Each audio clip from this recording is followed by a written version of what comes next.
Mas siapa? Husni. Mas Husni.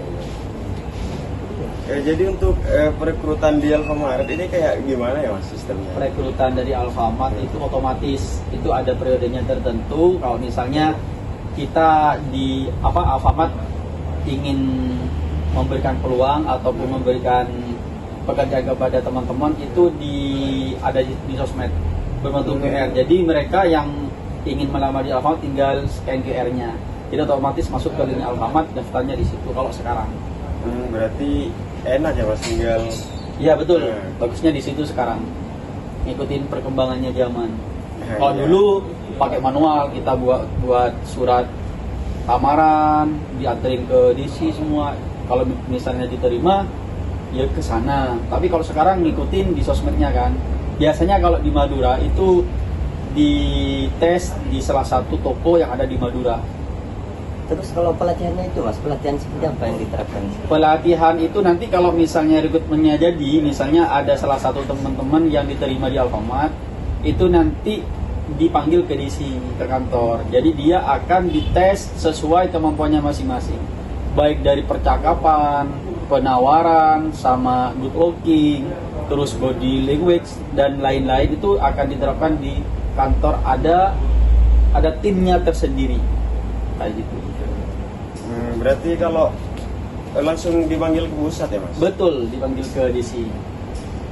Kalau tiap Alfamart itu ada berapa karyawan ya? Karyawan itu kalau toko reguler, toko normal, bukan toko 24 jam, itu ada 5. Staffnya ada 3, krunya ada 2. Jadi kalau misalnya satu libur, akan komposisi toko aman. Sip pagi 2, sip siang 2. Tapi kalau toko 24 jam, kayak misalnya di Kabupaten, di Gading tuh, itu ada sekitar 9, 10 sama 11. Jadi persib itu beda-beda sesuai dengan komposisi tokonya masing-masing, rame, sepinya toko masing-masing itu beda. Tapi kalau reguler, rata-rata yang non-sapa, itu 5. Tapi kalau sapa itu toko Alfamart yang bisa mengirimkan barang secara COD, yang ada bomnya, itu namanya sapa. Itu personnya beda. Biasanya ada 6 sampai 7.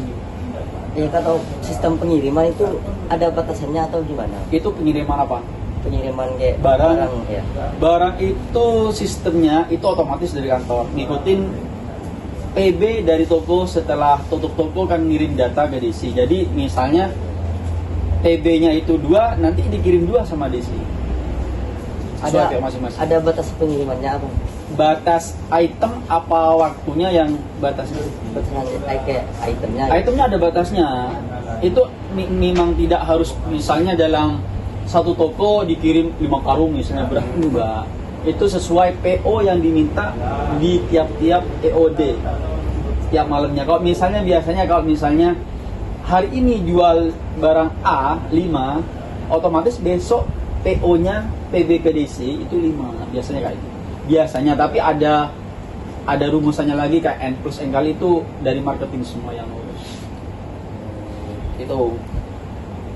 Apalagi fasilitas, biasanya fasilitas kan. Fasilitas yang didapat dari Alfamart itu yang pertama gaji. Gaji sekarang ngikutin UMK kan kabupaten kan. Terus BPJS tuh ketenagakerjaan sama kesehatan tuh ada. Oh, ada kesehatan Ada juga. semua. Kalau kalian naik jenjang pengen jadi staff terus diangkat, itu juga nambah juga penghasilannya. Ada tunjangan juga dari Alfamart. Banyak sih sebenarnya. Itu apa boleh? Ada ya? Makasih Mas. Ya. Cut lah. Makasih Mas. Oke.